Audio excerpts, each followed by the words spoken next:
ang mapagbigay na punong kahoy. Oh.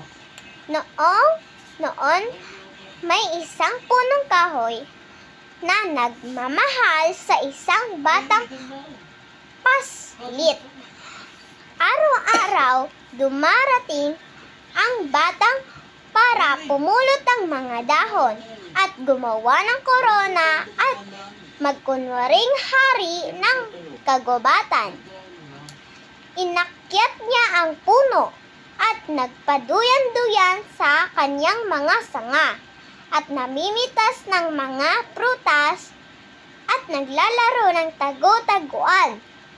At kung siya'y napagod, nagpapahinga siya sa ilalim ng puno at lubusang minahal ng bata ang punong kahoy at ang puno ay naging masaya.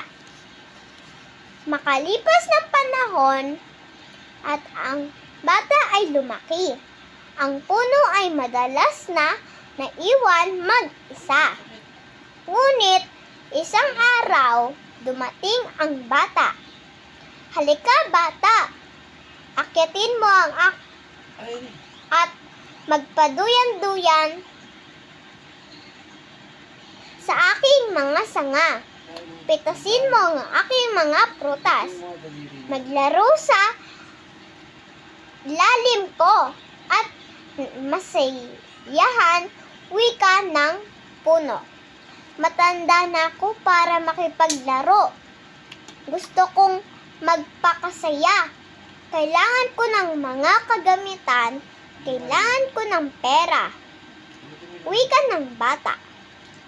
"Pasensya ka na," wika ng punong kahoy. "Wala akong salapi. Meron lang akong mga prutas. Kunin mo ang mga prutas ko at ibenta mo sa bayan. Magkakaroon ka ng pera at ikaw ay liligaya." Pinitas ng bata ang ng mga prutas at dinala sa malayo at ang puno ay nasiyahan. Ngunit matagal na nawala ang bata at ang puno ay malungkot. Ngunit isang araw, nagbalik ang bata at ang puno nasiyahan.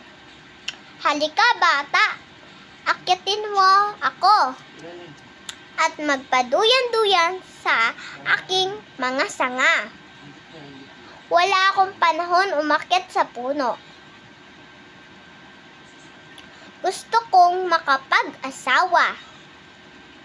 Gusto kong magkapamilya. Kailangan ko ng bahay. Maaari mo ba akong tulungan? Wala akong bahay," sabi ng punong kahoy. "Ang gubat ang aking bahay. Kung gusto mo, putulin mo ang aking mga sanga upang makapagtayo ka ng bahay at ikaw ay liligaya." Muling lumayo ang bata at nagpatayo ng bahay at ang puno ay nasiyahan. Matagal na nawala ang bata at ang kanyang pagbalik, lubos na nasiyahan ang bata. "Halika, bata, tayo na maglaro. Matanda na ako at lubhang nalungkot para makipaglaro. Nais kong magkaroon ng bangka para lumayo. Maaari mo ba akong tulungan? Putulin mo ang aking katawan at gawing bangka. Ikaw ay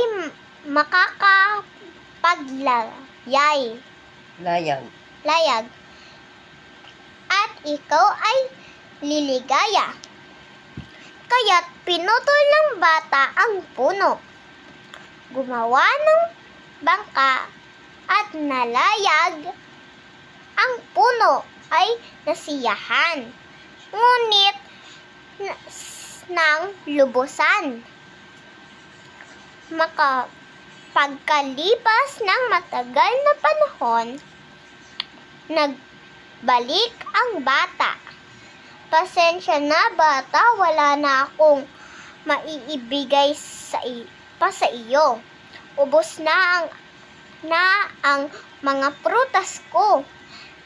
Mahina na ang ngipin ko para sa mga prutas.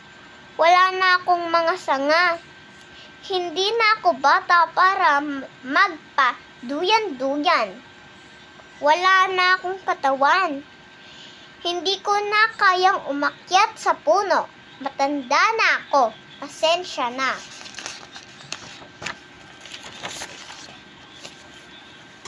Sana meron pa akong maibibigay sa iyo. Pero wala nang natira.